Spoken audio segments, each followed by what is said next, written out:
Alô, amigos, bem-vindos ao Gente que Fala ao vivo, de meio-dia a 1 pela rádio Trianon, AM 740 São Paulo, Rádio Universal, AM 810 Santos e AltV, www.altv.com.br, com reapresentação 6 horas da tarde. Temos também 11h30 da noite TV Guarulhos, canal 20 UHF e canal 3 NET Guarulhos. Nosso site www.gentequefala.com.br, nossa página Facebook /programa Gente que Fala, participe pelo Twitter, @GenteQueFalaM, o WhatsApp também é São Paulo 11 974012235, chat da AltV, ainda um telefone que fica à sua disposição, é São Paulo 11 50526622. Participando desta edição de Gente que Fala, Dr. Márcio Camarosano. Prazer tê-lo aqui, doutor Márcio. Prazer é todo meu, uma satisfação muito grande, e especialmente estando em companhia de tão ilustres participantes. O senhor é professor de Direito Administrativo Urbanístico da PUC, correto? Exato. Sei, correto. O seu currículo é muito extenso, eu prefiro que o senhor me ajude aqui. Também como presidente do Instituto... Ex-presidente, não. Já cumpriu Fui durante a missão? 3 anos, cumpri a missão. Continuo na PUC e no Conselho da OAB também. Advogado Paulo Iaz de Moraes. Prazer tê-lo aqui, Paulo. Bom dia, Camarosano. O Zacopé, desculpe. Os demais membros dessa mesa, sempre uma alegria estar aqui. Segunda vez que eu sou convidado. Para mim é sempre um desafio, até porque na mesa e a qualidade dos debatedores é sempre algo que faz um desafio à nossa mente. Então, mais uma vez, um novo desafio. Obrigado pelo convite. Prazer tê-lo aqui. E depois você me diz quanto você pagou de pedágio até aqui. Mas uma presença especial, até pelo relacionamento que a gente sempre teve. Até recentemente ele participava direto da programação da Rádio Trianon e hoje aceita o convite para participar conosco, Marcos Calazans. Zancopé, você não sabe a alegria de poder encontrar você, Fausto Camunha, a baronesa. Que, na verdade, quem manda é ela, né? Sim, sim. Não é? Sim, Zenilda é que comanda tudo aqui. Muito prazer, adorei. Obrigado pelo convite, viu, Zanca? Milton Flávio. Prazer tê-lo aqui, Milton Flávio. O prazer é meu. É você que eu estava fazendo as contas de quanto. O Jaime quer saber quanto você gastou de pedágio. Já estou fazendo a conta. Jaime, pior que eu estou indo agora para mais longe, rapaz. Eu tenho ido visitar meus pais em Birigui. Tem mais uns 6 pedágios para frente, viu? Preciso fazer a conta que é difícil, de máquina de somar. Você atualmente é subsecretário de Energias Renováveis no Estado de São Paulo. Exatamente. Correto? Por mais uma semana, presidente do PSDB municipal. Depois eu vou descansar. Por que por mais uma semana? Porque nós vamos ter eleição no próximo domingo, né, do novo diretório, e eu não sou candidato à reeleição, portanto não vou descansar, mas pelo menos não vou ter a responsabilidade de comandar o PSDB num momento tão importante que eu espero de vitória, né, e de retomada da Prefeitura de São Paulo. Você diz, vou me afastar da presidência, mas... Médio. Se dedica de tal maneira à atividade política que eu duvido que descanse. Quem sabe, vamos tentar. Quem te sucede lá?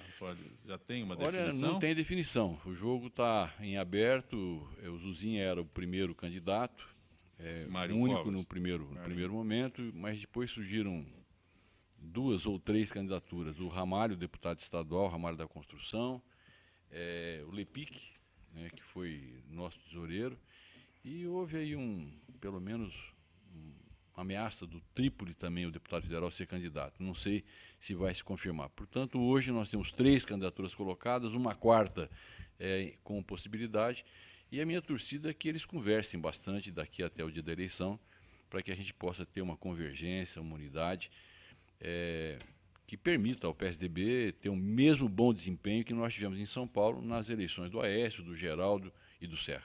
Como é que você conseguiu ficar fora? Sabe o que é, Zancopé? Foi um ano muito complicado. Você me conhece há muito tempo e sabe que eu tenho uma independência. Eu brinco sempre que me custou, no mínimo, uma liderança de governo antecipada, eu acabei sendo depois, e a chefia da Casa Civil. O Mário Covas brincava comigo que eu era muito Milton Flavista para ser covista. E eu dizia, eu tenho compromissos com a minha história antes de conhecê-lo, portanto, A prioridade que eu dou é a minha história, os meus compromissos pessoais, a minha crença política. E nem sempre ela pode contemplar acordos que eu não participei ou que nem poderia participar porque não aprovados por quem me elegeu, né? Na eleição passada, nós disputamos com o André Matarazzo, que era o candidato que tinha sido ungido, né, pela cúpula do partido, desde o presidente, Sérgio Guerra, Fernando Henrique Cardoso e os demais, e nós ganhamos, porque nós tínhamos o voto da base, que é o que vale. O PSDB tem um regimento, um regulamento que diz que a democracia interna deve prevalecer. E eu acredito nessas coisas, né? E foi assim que a gente ganhou, mas esse trabalho foi um trabalho muito pesado, porque aqueles que não entenderam e têm dificuldade em aceitar a participação e o voto da militância não marcaram presença. E nós tivemos um trabalho muito forte, muito bom, o resultado está aí, mas muito desgastante, né? Então, acho que agora é hora da gente colaborar. Eu sinto que cumpri a minha missão. Poucos como eu, vindo do interior, né, você acompanhou, Zé Compé, no meu primeiro dia de mandato na Assembleia, meu primeiro mandato legislativo, eu ousei enfrentar o candidato do Covas, que era o Walter Feldman. Então, eu comecei com insubordinação. E vou terminar a minha gestão como insubordinado que sou, né? A ditadura achava que eu era subversivo, né? Eu só era um insubordinado, né? Mas, enfim, né, é a característica minha, né? E isso eu acho que é bom, mas 2 anos foram suficientes, né? Deixa alguém carregar o piano e quem sabe mais tarde doutor Camarosano, a gente volta. Eu transfiro para o senhor a pergunta que fiz para ele. Por que o senhor desistiu agora do Instituto Brasileiro de Direito Administrativo? Não, eu não desisti, não. Eu continuo no conselho. É que, exatamente como acabou de ser dito, não é? Nós temos uma organização essencialmente democrática. Então, a rotatividade na presidência é algo absolutamente natural. E nós conseguimos uma convergência, porque já há um bocado de tempo eu nem tenho mais memória de disputas pela presidência. Nós sentamos, conversamos, e aquele que sai candidato à presidência, a presidente, geralmente ele sai como um resultado de um consenso e, portanto, com condições ideais de exercer efetivamente a liderança. Exerci durante 3 anos a presidência, acho que cumpri o meu papel e entreguei para o meu sucessor, Valmir Pontes Filho, professor Valmir Pontes Filho do Ceará, um instituto que já estava mais do que consolidado, mas também com as finanças adequadas. Que bom, parabéns. Após o mercado de trabalho ter o pior mês de abril em 23 anos, integrantes do governo finalizam um programa para tentar segurar o nível de emprego na indústria. Inspirado em um modelo alemão, o plano prevê a redução da jornada de trabalho e de salários nas empresas afetadas pela crise. Uma das ideias em estudo, defendida pelas centrais sindicais, prevê jornada 30% menor e corte nos salários de 15%. Milton Flávio, doutor Camarosano, Calazans, Paulo de Moraes. Eu posso começar falando do tema? Por favor. Soluções mágicas e momentos difíceis é um negócio que assusta qualquer cidadão. E quando se mexe nessas questões, e da forma como está sendo proposto essa ideia, eu fico me perguntando como é que a justiça, e infelizmente essa é uma justiça que pouco avançou no sentido de auxiliar o crescimento do país. Na verdade, ela é uma posição muito paternalista ainda.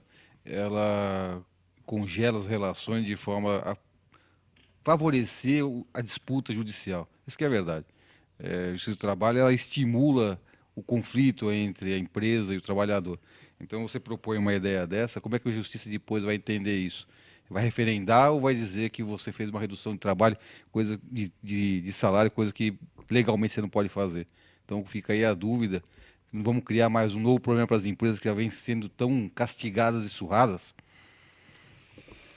Eu fico escutando essas coisas, Zancopé. Eu não sei se eu é que estou completamente fora do mundo. É uma barbaridade atrás da outra. Como se isso fosse a cara de pau do camarada do governo, saiu com uma dessa daqui. Eles esculhambaram o país, escangalharam o país, fizeram um rombo desse tamanho no país. Nós temos que engolir goela abaixo esse governo todo aí, essa senhora como presidente, que muitos dizem que não dá para ter impeachment, que é uma coisa também que já me irrita, sabe? O Milton Flávio tem toda a razão, sai um pouco, deixa lá, que a coisa está feia mesmo. Deixa para lá porque está feio. Há uma dissintonia total entre a política e o povo hoje. Essa que é a grande verdade. A gente não tem nem situação e nem oposição. É um angu. Tá? Um angu. Acabaram com o FIES. Quanto jovem que via no FIES, vê no FIES, que é o financiamento para o jovem poder estudar, a grande salvação para os estudos, os caras esculhambaram, até o FIES foi esculhambado. Não tem mais financiamento, não chega nas faculdades, as faculdades não sabem mais o que fazer, se manda o aluno embora, se não manda, porque o governo não manda o dinheiro. Enfim, virou o samba do crioulo doido, essa história toda. Né? E eles tentam enfiar uma conversa dessa, um modelo alemão. Que modelo alemão? Que modelo alemão? Estão liquidando principalmente a educação, que foi o grande painel da presidente Dilma. Pátria educadora. Pátria educadora. Olha a pátria educadora, o que está virando. Isso é uma esculhambação. E aí eu fico me moendo por dentro, porque eu fico escutando que você não tem motivo para o impeachment da presidente. Você quer motivo maior do Mas que... isso quem disse foi ela numa entrevista a um jornal mexicano. Não foi só ela, foi o ex-presidente Fernando Henrique, um monte de gente vem falando isso. O próprio Aécio vem falando isso. Tem motivo maior numa presidente que acabou de sair de uma campanha, que fez promessas, um rol enorme de promessas, no dia seguinte ela desmontou tudo aquilo, fez tudo o contrário. Quer dizer, isso só não basta. Você tem que descobrir que não sei o quê, no armário tinha uma gaveta. Eu não entendo. Eu não consigo entender. O país está caminhando para um samba do crioulo doido e a gente não vê sinais de solução. É isso que o povo está desanimado, duro, desanimado, sem perspectiva, e estamos tentando, inclusive, tirar o sonho de qualquer brasileiro. Essa questão do modelo alemão eu também estava a imaginar, não é? Poxa, é preciso ir alemão é na esse? Alemanha para encontrar uma maneira de resolver a crise pela qual o país passa, com um crescimento zero, daqui a pouco, se não tomar cuidado, crescimento negativo, com a inflação crescente e, portanto, o desemprego galopante. Mas o fato é que, juridicamente, tem um problema aqui. É o problema da garantia constitucional da irredutibilidade de salários. Então, eu não sei se já procederam aos estudos necessários ou não, mas isso daqui vai acabar sendo judicializado. Porque o doutor Paulo acabou de ser Vai acabar sendo Claro, judicializado. não tem dúvida. Tem-se a impressão que basta produzir mais uma leizinha para ir fazendo os ajustes e resolvendo os problemas. Parece até que o país não tem Constituição. Usa o esquema alemão para competência, não é? Exatamente. Não é? Para essas outras tem tanta coisa para se usar para seriedade. 7-1. Não é? Tem tanta coisa para Tem usar. tanta coisa para copiar dele, vai copiar isso daqui. Eu estranho, não é? É de causar espécie que isto seja jogado assim, até como um balão de ensaio, para dizer, depois vocês não quiseram redução de jornada de trabalho, com a redução de vencimentos e, portanto, não tem que reclamar do desemprego que vem por aí. É mais ou menos se preparando o espírito do povo sofrido por mais esta pancada que está vindo e já está aí. É lamentável. Até parece que eu sou situação, né? Depois de todo mundo falar, eu fico até constrangido de ir em frente. Mas, na verdade, Zancopé, eu acho, inclusive eu tenho sido muito provocado no meu Face, porque eu tenho uma posição muito clara. Eu defendo o impeachment, já defendi desde o primeiro momento. 2 dias depois do segundo turno, a executiva do partido se reuniu e, presidida por mim, elencou uma série de posições. Uma delas é que você não negociava com bandido. E a gente tinha ido para as ruas dizer que o PT roubava o país e, portanto, não havia a possibilidade de que um diálogo se estabelecesse entre alguém que você diz que é corrupto, que é ladrão, né, para construir um novo momento. Outra coisa que me parece muito importante, eu digo isso também nos meus artigos, é que, recentemente, nós do PSDB e a oposição ao governo do PT e do PMDB, recebemos os movimentos de rua com muita pompa, com muita honra e com muito direito à mídia. Né? Todo mundo recebeu, apoiou. Os meninos estão caminhando, estão chegando em Brasília. Mas na hora de você tomar uma decisão partidária, como o PSDB tomou e os partidos de oposição tomaram, de optar por uma ação na justiça comum, não se ouviu essa mesma comunidade, essa mesma plateia, esses mesmos garotos que estão na rua há muito tempo protestando contra o desgoverno que está aí. Eu tenho repetido isso desde os movimentos de junho de 2013. Não basta você acompanhar o que acontece nas ruas. Nós precisamos ter a coragem de mudar a interlocução com a população, buscar modelos, né, compartilhar responsabilidades, buscar alternativas, e infelizmente, o que não está acontecendo. Eu não vejo, eu não confio, não acredito, sou absolutamente favorável ao impeachment, acho que razões existem e de sobra para que a gente possa pedir, né, sejam os descompromissos, as mentiras que foram vendidas para a população, né, as manipulações que foram feitas do ponto de vista de pesquisa, de dados que foram apresentados de maneira incorreta para a população acreditar que o país vivia um outro momento. Então, mais do que isso, precisa mais do quê? E aí também concordo, se você quiser importar alguma coisa de bom da Alemanha, importa a Angela Merkel, né, que com certeza, né, com o modelo brasileiro, ela faz muito mais do que nós estamos fazendo até agora.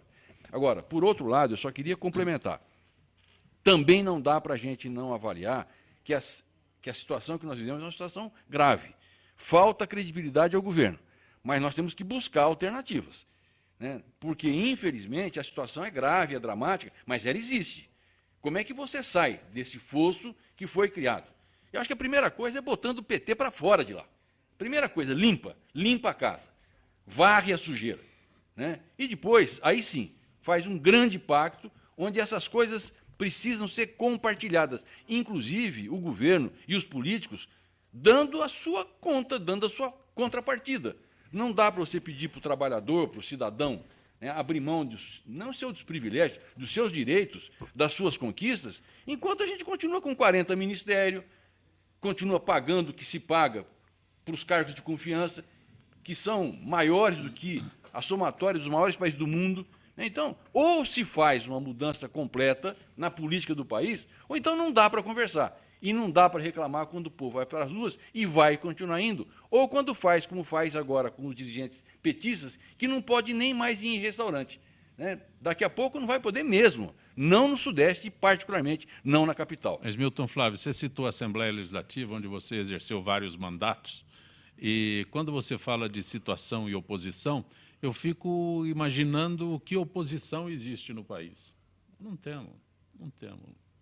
Não vejo oposição se manifestar. Olha, pior que eu vou ter que concordar com você, né? Eu, nesse particular, e talvez seja essa uma das razões que eu acho importante você não ter cargo, para que você tenha liberdade para poder dizer, né? Eu fico um pouco incomodado quando eu sou obrigado a contestar, né, o meu presidente de partido, o meu candidato a presidente da República e a liderança que eu respeito, dizendo, Aécio, né, ouve o que está a população dizendo nas ruas, quando você diz, né, que você, nesse momento, não vai entrar contra o impeachment ou com o impeachment. É possível até que hajam razões para que isso aconteça, mas você tem que discutir com a sociedade. Não dá para você chegar, tomar uma decisão como nós temos tomado ao longo da nossa vida política, em 4 paredes, com alguns interlocutores que, por razões várias, eu prefiro não discutir, frequentemente, nos momentos mais difíceis, recuam com essa maldita mania, né, de contemporizar. Foi assim com o Lula, Exatamente. Ou de pedir para deixar sangrar. Se perdeu uma grande chance ali por causa disso, é isso mesmo. Um ecumenismo que na política não existe. Eu sempre digo, com bandido não tem conversa. E você precisa ter a coragem de dizer isso, senão o povo não acredita mais em você. Toda razão.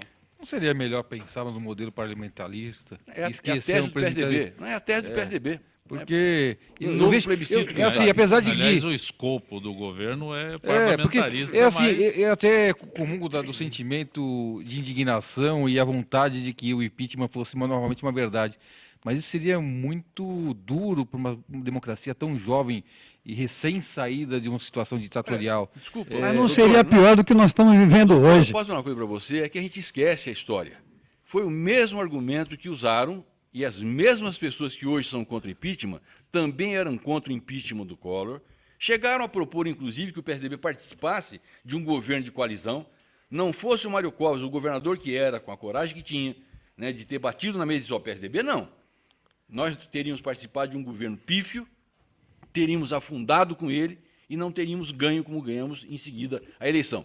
Mas se naquele momento que a nossa democracia era muito mais nova, nós suportamos, nós saímos dela, estamos vivos até hoje, porque aqui agora, 10, 12, 15 anos depois, 20 anos depois, a gente não teria condição... Ô, Milton, você imagina o país ficar nessa situação mais 3, 4 anos? Veja, O que vai sobrar disso tudo? Há um problema sério de crise de liderança. Infelizmente, nós não temos hoje os líderes com uma atuação mais contundente como tínhamos no passado. E depois tem outra coisa. Creio eu que no fundo, não cresce esse movimento pelo impeachment, porque todos sabem que, afinal, a palavra será dada pela Câmara dos Deputados, que precisa 2/3 para admissibilidade da acusação contra a presidente da República e depois o julgamento pelo Senado. E gostemos ou não, o que se sente é que o governo ainda tem, com a união entre o PT e o PMDB, maioria ou número de votos suficientes para barrar qualquer processo que seja desencadeado. Talvez se esteja muito preocupado, menos com uma questão de princípio, do que uma questão de adotar uma determinada postura e depois sair derrotado dela e achar que com isto ocorre um natural enfraquecimento. O fato é o seguinte, nem de longe nós temos hoje a liderança que nós tivemos no Isso é passado, verdade, isso é de um verdade. Franco Montoro, de um Mário Covas, porque o que nós temos aí é realmente um sentido da classe política até certo ponto, me parece de complacência. Então ficamos nós a esperar que as instituições outras funcionem como a própria Justiça Brasileira. Eu só não concordo com a história de que o Congresso Nacional não seguraria isso. Seguraria. Sabe por quê? Porque na hora que o povo, na hora que... Eu tenho ficha suja aí para provar isso para a gente. Na hora que a sociedade pressiona, não tem macho lá na hora da votação, porque é nominal. O camarada vai ter que abrir o voto dele. Mas o senhor sabe o que aí acontece? Eu quero ver quem é que tem peito de contra a população. Aí eu penso um pouco. Eu acho que o movimento de rua ele tem muita força, mas não é decisivo, não. Eu não acho que foi cara pintada que derrubou o Collor. Na realidade, ele não soube construir uma base de apoio parlamentar. E, portanto, os líderes do Congresso Nacional é que derrubaram o Collor. Não foi a população. Pressionados pela população. Não é bem pressionado, tem que haver um clima. A OAB não fala em impeachment. A igreja não fala doutor, em a OAB impeachment. fala do quê? Desculpe. A OAB fala do quê? isso mesmo. Atualmente é que não seja a defesa da sua classe. É isso a mesmo. defesa das suas prerrogativas. Não é também a expressão técnica. Antigamente, Não a primeira que apareceu com a bandeira apoiando o povo era a OAB. Eu sou preocupação da OAB. Aliás, ao contrário, tem da OAB, ex-presidente defendendo bandido. Eu sou conselheiro da OAB. E é preciso que nós reconheçamos que as instituições não estão sendo contundentes, inclusive da sociedade civil organizada, como foram no passado, como a Associação Brasileira de Imprensa. Onde é que está a Associação Brasileira Também de Imprensa? sumiu. Quer dizer, todo mundo sumiu. O que nós temos é um movimento de rua, que é muito importante, mas se não houver resposta da classe política e da sociedade civil organizada, vai minguando e vai acabar não dando em nada. Doutor Camarosano, é isso que vai acontecer. Eu acho interessante quando se fala em movimento de rua, né? Aqueles que vão lá e se manifestam, e o Congresso triplica a verba dos partidos. E não acontece nada. Passou de 300 milhões para 900 milhões, assim, num piscar de olhos. Vamos lembrar da campanha pelas diretas. Por quê? Porque já está com problemas, os partidos já estão com problemas de arrecadação. Então já se garantiram e não aconteceu nada. A campanha das diretas, multidão, milhões na rua e o Congresso não aprovou. Todo mundo, né, assim, apalermado. E não faz nada, está lá, está sacramentado. Mas, Zancopé... Foi triplicada a verba dos partidos. Então, eu só vou fazer... O teu partido, com todo respeito, o PSDB, tem as mesmas dificuldades que os outros. Né? Olha, as dificuldades são comuns. Então, Zancopé, mas eu vou dizer aqui, e aí é uma questão muito de princípio, né? Porque, como eu sou presidente, de repente, se eu me calar, vai dar a impressão de que eu também sou conivente com isso. Eu quero deixar claro para a população que nos ouve. Durante os 2 anos em que eu fui presidente, eu não recebi R$1 do fundo partidário. Se for para ser mais rigoroso, 1 centavo. Mas então, tá lá. não, eu só estou colocando isso aqui. Perfeito. É uma das razões. Você tem fundo partidário, o partido tem as suas finanças, mas o Diretório Municipal do PSDB fez o que fez, às custas de muito trabalho, de contribuições, né, mas não recebeu nada do fundo partidário. Agora, é verdade, inclusive... Para agregar, professor... Mas onde está esse dinheiro, meu Não. Eu só estou dizendo em relação ao municipal. Não, está no partido. Está no partido. Eu só estou mostrando para você, porque as instâncias partidárias são instâncias partidárias. Cada um de nós, Zancopé, precisa começar a cumprir com o seu papel. Cada um de nós, aquela história do passarinho que leva água, né, é exagerada, né, é retórica, mas se cada um de nós, no nível da sua competência, tiver a coragem de explicitar suas posições, você começa a criar um corpo de pensamento, um corpo de doutrina, um volume de pensamento que acaba, de fato, criando essa condição que, em algum momento, vai retundar em mudanças que são efetivas. Agora, neste momento, é claro que quem está lá continua acreditando no status quo, ninguém quer mudar a política partidária, ninguém quer fazer nenhum tipo de reforma política. As mudanças que se fazem no financiamento partidário é no sentido de retirar dificuldades dos partidos. E é claro e evidente que, depois da lambança do PT, que o PT não vai conseguir arrecadar. E, neste momento, foi o grande beneficiário das mudanças que a Dilma sancionou. E é por isso que essa senhora não tem a menor competência, a menor credibilidade para pedir mais paciência para a população brasileira. Algo a acrescentar, doutor? Não, na verdade, quando você discute a questão do partidário, dos recursos e essa discussão, eu fico imaginando a população no dia a dia, quando assiste esse tipo de movimento, como é que isso cai para ela, ainda mais num momento de grande dificuldade, como começando a viver. Na verdade, todo mundo sabe que isso é ainda apenas o início da crise. O que está desempregando nesse momento é o setor primário, a indústria. Você tem um efeito cadeia desse movimento, que começa para a indústria, depois o comércio, que já começou também a demitir, e, na sequência, o serviço, que hoje, nas grandes cidades, é algo relevante, importante na economia. Então, aumento de arrecadação para o partido, com queda de faturamento, desemprego, arrecadação de tributo, é uma conta que, na nossa cabeça, fica um negócio maluco. Eu, no passado, pensei em seguir a carreira pública e até sonhei em trilhar esse caminho. Confesso que mudei de ideia.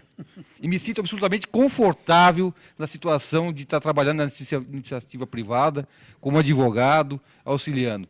Eu não consigo sentir coragem em estar no meio público.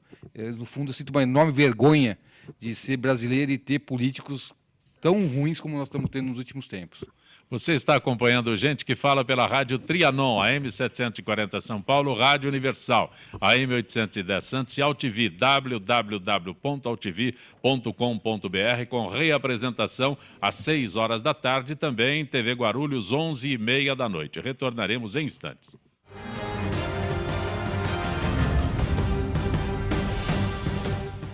Olá, turminha, eu sou a Suzy Rego, sou atriz e eu quero dar meus parabéns pelos 15 anos do Gente que Fala. Que maravilha, hein? Que sucesso! E estou muito honrado de ter participado do programa. Gente que Fala, parabéns, mais anos de sucesso.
Eu sou o jornalista Patrício Bentes, que apresento às sextas-feiras, às 16 horas, o programa Visão Plural. Um programa que não aborda assuntos que todas as televisões falam. Nós fugimos da mesmice. Você pode nos assistir só aqui, na TV da internet.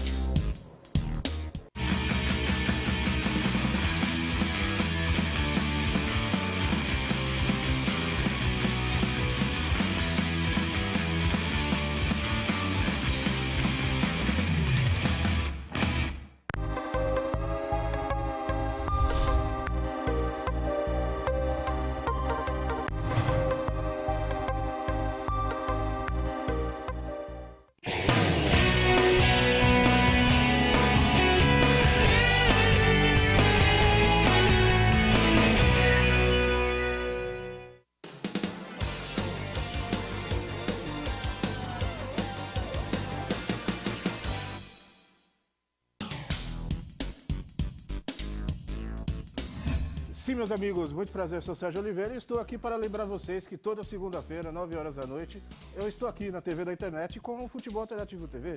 Sim, Série D, Série C, Copas Estaduais, as divisões de acesso, tudo aquilo que nenhum outro programa esportivo fala, tem a coragem, a capacidade de falar, nós falamos aqui na TV. Toda segunda, 9 horas da noite, só aqui na TV da internet.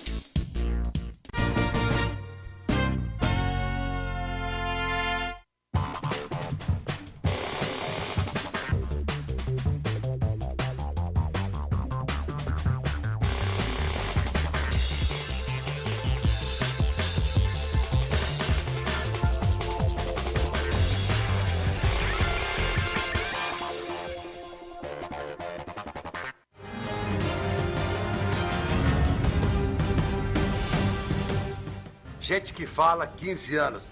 Parabéns. Eu que participei várias vezes. Cheguei aqui hoje para gravar, falando com o Fausto Camonha, sem dúvida nenhuma, muita alegria. E ver o Zancopé Simões, meu companheiro do Jornal da Record durante tanto tempo. Gente que fala, fale por muito mais tempo. Tem muita gente querendo ouvir e participar também. Você está acompanhando Gente que Fala pela Rádio Trianon, AM 740 São Paulo, Rádio Universal, AM 810 Santos, AltV, www.altv.com.br, com reapresentação 6 horas da tarde, e também TV Guarulhos, 11h30 da noite, canal 20 UHF, canal 3 NET em Guarulhos. Conosco hoje o subsecretário de Energias Renováveis do Estado de São Paulo, Milton Flávio, o advogado Márcio Camarosano, o radialista, jornalista Marcos Calazans, o advogado Paulo de Moraes, participando desta edição de Gente que Fala. Pedro Pésaro, Ribeirão Preto. Baseado no modelo alemão, que piada, a realidade Brasil e Alemanha é diferente, seja trabalho, governo e salário. Estão diminuindo as rendas das famílias, um absurdo, diz o Pedro de Ribeirão Preto. Senhor advogado da mesa, senhores advogados, qual a posição dos senhores sobre o chamado do depoimento por videoconferência? Ele mudou a pergunta aqui para o Jaime do Jardim Bom Filholi. Pode Posso responder? Comentar isso? Eu sou absolutamente defensor desse modelo. Primeiro que é um absurdo se imaginar, e é isso, vou falar na área da esfera criminal. Toda vez que você tem alguma audiência, você tem que fazer a remoção do preso para que ele esteja presente naquela audiência. Isso representa para o Estado, para a União, para os entes que são afetos a essa atividade, um custo, um risco para a sociedade brutal. Seria muito mais racional. E eu sei que colegas meus da área, eu milito na área criminal, até defendem que deve estar realmente presente. Eu acho que sim, no momento do interrogatório é até importante que o réu esteja na frente do juiz para que esse contato pessoal se dê e o juiz tenha toda a percepção daquele que está prestando seu depoimento. Mas a audiência na esfera criminal não se dá apenas no interrogatório, você tem todas as oitivas das testemunhas. Não tem sentido nenhum que toda vez que você tem uma audiência, você tem que fazer todo esse movimento com custo e risco para a sociedade, sendo que com toda a tecnologia que temos hoje, isso pudesse ser feito através da videoconferência instalada no presídio e na sala de audiência. Teríamos uma enorme economia, uma diminuição de risco e, inclusive, a facilidade de andamento do processo, porque hoje o que acontece é o seguinte, você marca uma audiência, o réu tem que estar presente. Por algum motivo, na saída do presídio, ou o diretor não autorizou, ou o ofício não chegou, O réu não comparece. O que acontece? Essa audiência tem que ser remarcada.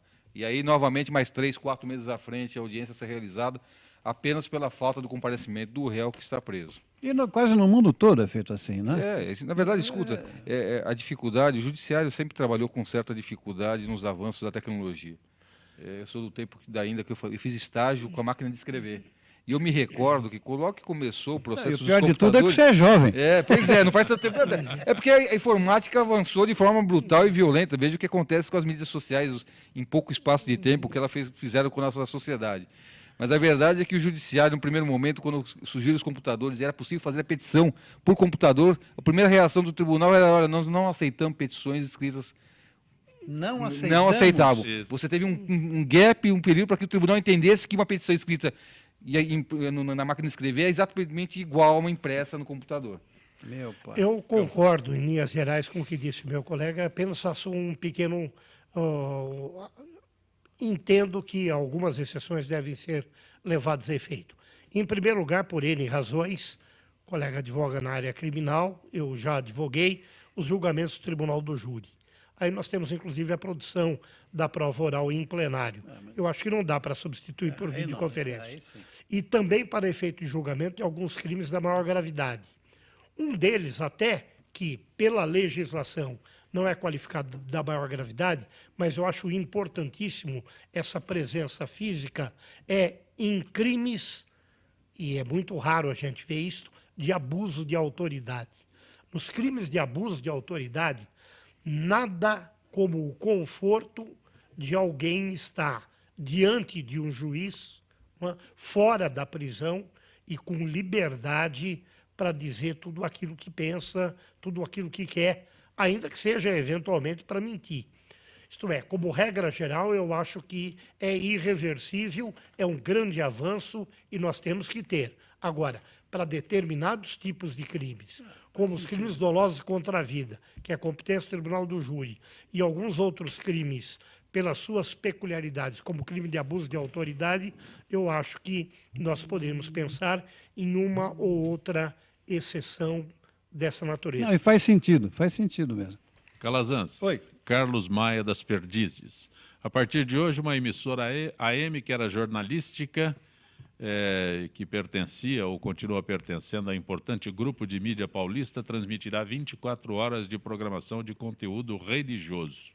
Isso pode sinalizar a tendência para o rádio AM? Pergunta o Carlos Maia das Perdizes. Ô Carlos, infelizmente é uma tendência sim.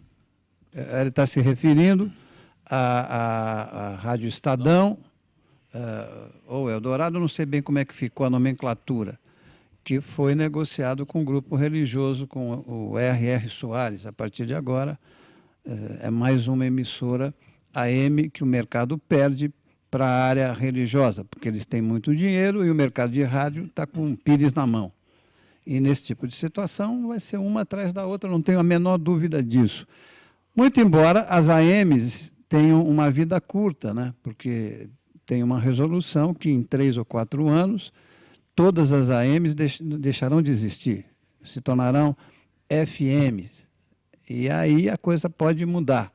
Agora, não sei, é difícil mesmo, porque se parar para pensar, a rádio é uma concessão que o governo dá para mim, para você, para qualquer um, para um grupo qualquer.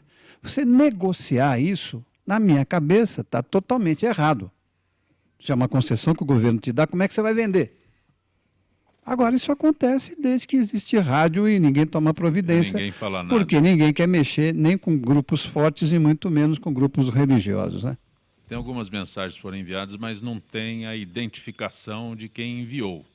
Eu sei que está registrado no chat da UTV, mas eu não tenho aqui como identificar algumas mensagens só pelo número aqui do registro, né? O comércio já está despedindo aqui no interior, as vendas estão caindo cada dia mais. Sou funcionário público, a cada ano venho acompanhando a roubalheira nos salários de funcionário público.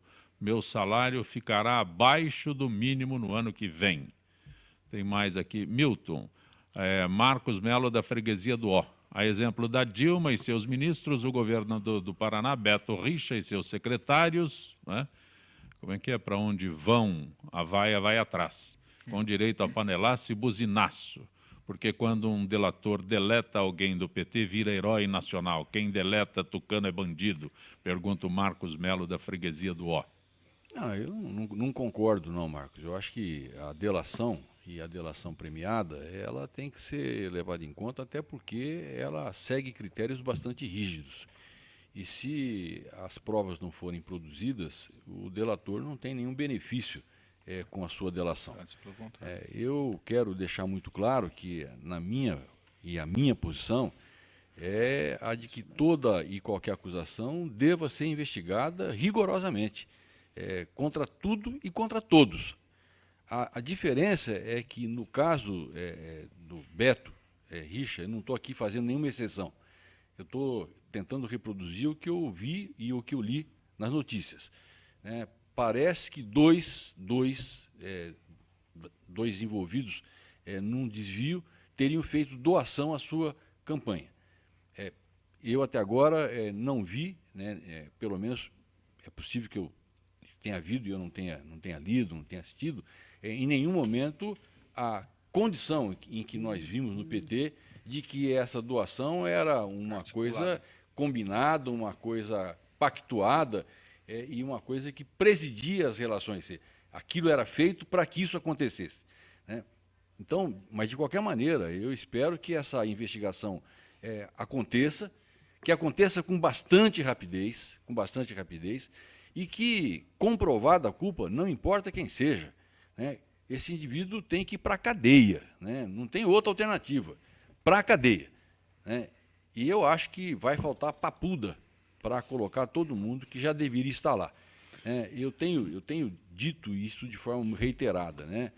O povo, viu, Zancopé e Calazans, que trataram desse assunto com um pouco mais de rigor. No nosso pronunciamento do partido, o Aécio disse que o povo precisava saber quem participou, quem comandou, quem compactou. O povo já sabe. Não precisa informar, o povo já sabe. Ninguém precisa informar mais. O que nós queremos agora é que, e é por isso que eu sou favorável ao impeachment, eu quero ver as consequências acontecerem. Eu quero ver o bandido na cadeia. Você e a torcida do Corinthians, viu? A torcida do Corinthians inteira, quer dizer, nós sabemos quem roubou. E se você fizer isso em qualquer pequena empresa, nós estamos aqui com 2 advogados, não dá para o dono da empresa dizer, eu não sabia. Ele vai para a cadeia mesmo. Na questão da Petrobras, então é mais rigoroso, porque a lei das SAs, e eu não sou advogado, eu sou médico, e as diretrizes e regulamentos da Petrobras dizem que o presidente do conselho ele responde individual e solidariamente por todo e qualquer dano produzido por atos que ele tenha presidido, que ele tenha decidido no conselho. E aí a justiça nossa não faz nada. Então, eu acho que o povo tem que continuar na rua mesmo, tem que continuar protestando e pressionando para que isso aconteça com muita rapidez. E o povo do Paraná, se entender que o Beto Richa também tem culpa no cartório, que fique nas ruas. O Calazans, o Sérgio da Sapopemba repete o assunto, mas pergunta a você se o governador do Paraná poderá passar por um processo de impeachment, lembrando que ele prometeu muito em campanha, gastou o que não tinha, e agora o estado do Paraná está em processo de insolvência. O Milton acabou de responder. O pau que bate em Chico, bate em Francisco. Ué, é isso mesmo. O Milton acabou de descrever o caso. Se tiver culpa no cartório, que vá para a cadeia. É isso mesmo, perfeito. Após 9 meses de comissão marcados por disputas partidárias e discussões, vereadores da CPI da Sabesp em São Paulo querem que uma agência reguladora externa fiscalize os serviços prestados e os reajustes nas contas de água do município. Segundo o relator da CPI, o vereador Nelo Rodolfo, as decisões da Arcesp, atual agência reguladora, não são independentes, já que seu presidente é escolhido pelo governo do Estado, que é também o principal acionista da Sabesp. O subsecretário de Energias Renováveis quer se manifestar? Olha, não é a sua alçada. Não, eu acho que é minha alçada, sim. É minha alçada duplamente. Primeiro porque, Zancopé, você acompanhou o meu trabalho na Assembleia. Só um detalhe, aqui na Câmara Municipal, a Sabesp é estadual, mas a Câmara Municipal, eu faço sempre questão de ressaltar, fez uma CPI porque a Sabesp presta serviço ao município de São Paulo. E acho que está correto. Mas então, é só eu acho que é muito importante uma questão que eu queria aqui deixar registrado. Quando eu era deputado estadual, eu aprovei na Assembleia uma lei que estabelecia critérios muito rigorosos para a nomeação de pessoas para as agências reguladoras do Estado de São Paulo. Essa lei definia com muita clareza o que é ilibada reputação e o que é notório saber. Porque é o que diz hoje. Você, para ser nomeado para uma agência, você tem que ter notório saber e ilibada reputação. Eu tenho notório saber em medicina. Necessariamente, esse meu notório saber não é suficiente para que eu vá para uma outra função. E a tal da ilibada reputação também precisa ser tipificada. Palavra dos advogados, né? O que é alguém que tem essa condição, né? Bom, essa lei foi aprovada, ela é uma lei que vale a pena, aqueles que podem acompanhar, é só entrar na internet, você consegue recuperar. Na época em que ela foi aprovada pela Assembleia, por unanimidade, ela foi vetada pelo governador. E eu, embora líder, e é por isso que eu sou muito Milton Flavista, para ser, eventualmente, subalterno a algumas decisões, eu derrubei o veto do governador. Porque eu entendia que você precisava ter critérios, inclusive definindo quarentena, para que você não tivesse essa possibilidade de você sair direto de uma empresa e ir para a agência reguladora, ou sair da agência reguladora e ir para uma empresa, como continua acontecendo. Agora, eu só quero fazer uma ressalva, então, para dizer que, desde sempre, eu tenho compromisso e fiz enfrentamentos ao meu governo para que o meu pensamento prevalecesse. Na época, eu ouvi até dizer que, se a minha lei fosse mantida, e essa DIN, né, não terminou ainda, né, São Paulo e os estados teriam dificuldade para encontrar pessoas com competência para indicar para as nossas agências reguladoras. E eu dizia, olha, se São Paulo não tivesse essa condição, quem do mundo tem, né? Mas, de qualquer maneira, eu só quero fazer aqui uma ressalva, Zancopé. As pessoas que são indicadas, sobretudo para a Arcesp, todas elas são subordinadas e sabatinadas na Assembleia. Então, não é uma indicação pura e simples do governo. O governo encaminha os nomes para a Assembleia, a comissão de... Existe uma comissão que é de infraestrutura da Assembleia, que sabatina o indicado, como é um embaixador sabatinado no Senado, no Congresso, né, e só depois da aprovação na Assembleia que ele passa a ocupar essa função. Mas não é aquela sabatina que nós vimos recentemente, né? Olha, aí, de novo, o problema é da Assembleia. Poder ela tem para sabatinar, para aprovar e para reprovar. Se não reprova, ela não tem o direito amanhã de dizer que foi uma indicação do governador. Não, é uma indicação da Assembleia Legislativa de São Paulo. Aí nós temos um problema aqui, que é o seguinte: parece que o vereador está propondo a substituição de uma agência reguladora por outra. Agências reguladoras têm a natureza de autarquia. São entidades integrantes da administração. Nós temos todo um sistema de controle da administração. Sistema de controle interno e sistema de controle externo, que inclusive estão previstos na Constituição. Nós temos a possibilidade de ação popular, o Ministério Público com ação civil pública, responsabilidade por improbidade, o controle parlamentar. Internamente, nós temos a fiscalização hierárquica, os recursos administrativos, a possibilidade de qualquer usuário de serviço público ingressar em juízo. Quer dizer, as instituições têm que funcionar. Não é trocar uma agência reguladora por outra, porque é trocar 6 por meia dúzia. É preciso lembrar que a Sabesp, por exemplo, é uma sociedade de economia mista integrante da administração indireta do Estado. Se a coisa não vai indo bem, se dá desvios, cabe, inclusive, ao chefe do Executivo chamar os dirigentes às salas, porque é o Executivo, em última análise, que fiscaliza, porque essas entidades estão sempre sob tutela da administração centralizada. Esta proposta de porque o governador indica o presidente ou superintendente de uma agência reguladora e não serve, então é preciso criar uma outra agência, é algo que simplesmente não faz o menor sentido. Órgãos de controle não faltam. É preciso que cada qual cumpra a sua obrigação. E, em última análise, o governador do Estado tem que bater no peito e falar, é comigo. É isso que tem que ser feito.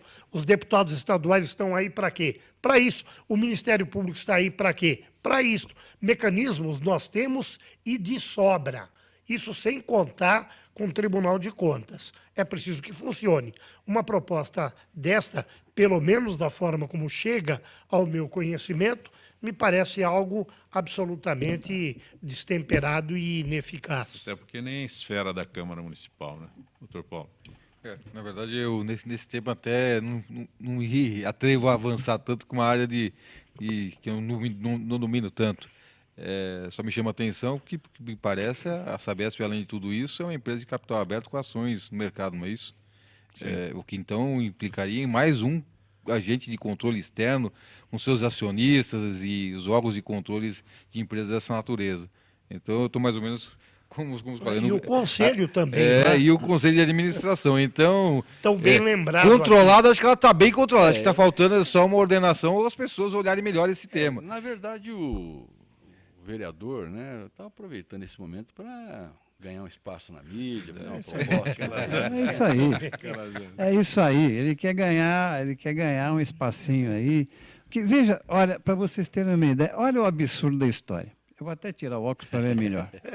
Após 9 meses de comissão marcados por disputas partidárias e discussões, vereadores da CPI da Sabesp querem uma agência reguladora externa que fiscalize os serviços prestados e os reajustes nas contas de água em São Paulo. Quer dizer, o que é? Já é externa, né? Externa ao quê? Eles querem terceirizar a Sabesp, é isso que eu estou entendendo? Quer dizer, não tem. Se a coisa está indo mal na Sabesp, não sei nem se está indo bem ou se está indo mal. Aliás, eu tenho escutado muita reclamação ultimamente da Sabesp. Se está indo mal, é como disse o Camarosano. É meu primo, hein? Nós somos da mesma linha.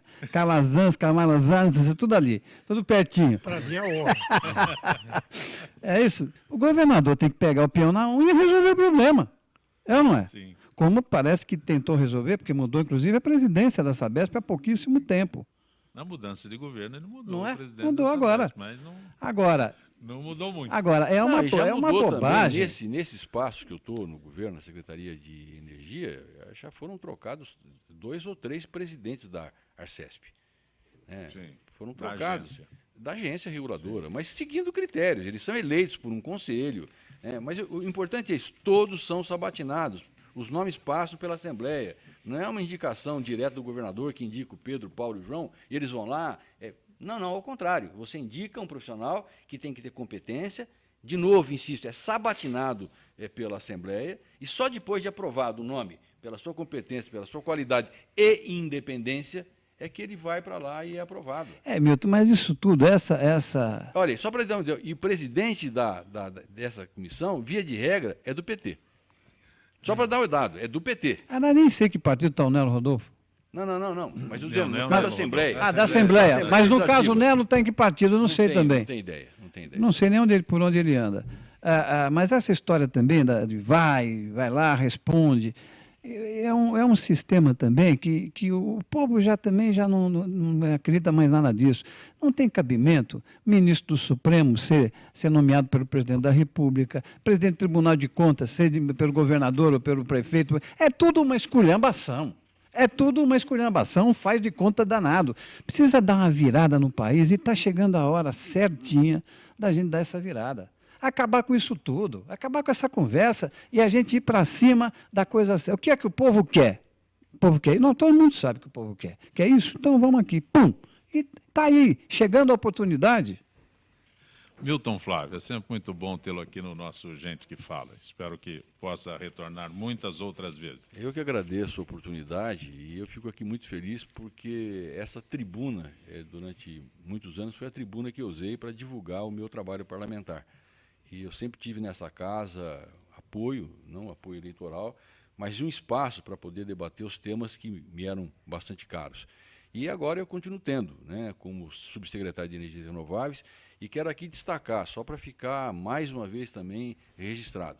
São Paulo é hoje no Brasil o estado mais preparado para o grande salto que nós temos que fazer e temos que adotar, que é da mudança da nossa matriz energética. E nós não podemos continuar dependentes do governo federal. Porque São Paulo importa hoje 50% da sua energia.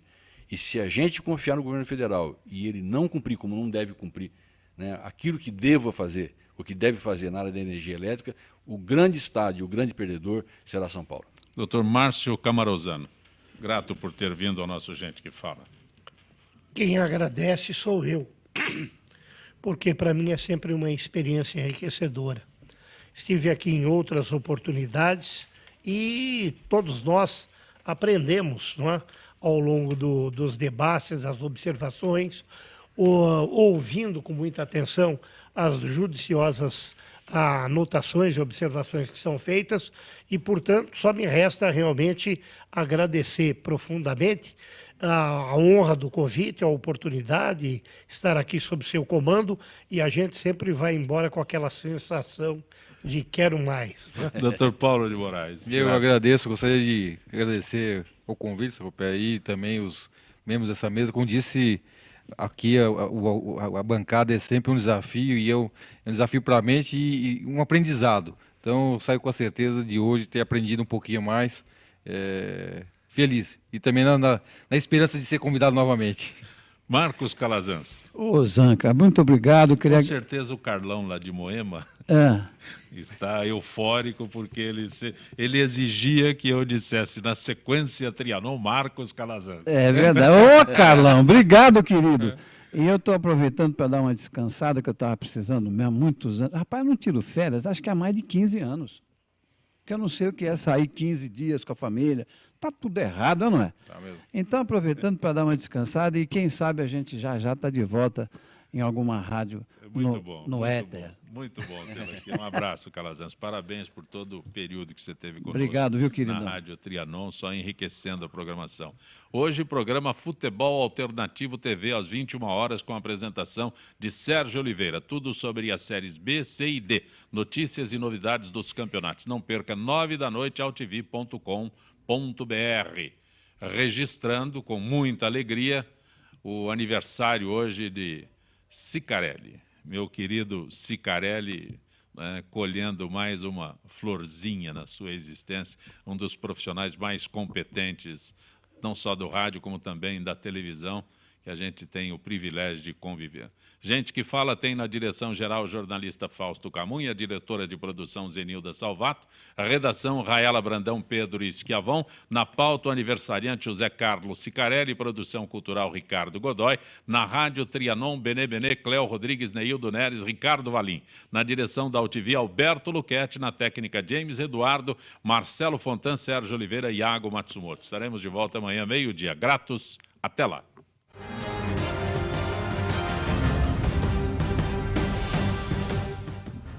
Fazer 15 anos em qualquer programa de jornal, de rádio, de televisão, não é pouca coisa. Parabéns ao Gente que Fala, um programa muito bem conduzido pelo Fausto, pelo Zancopé, pela equipe inteira, e um programa que propicia um debate que importa muito para a cidade de São Paulo e para o país. Parabéns pelos 15 anos.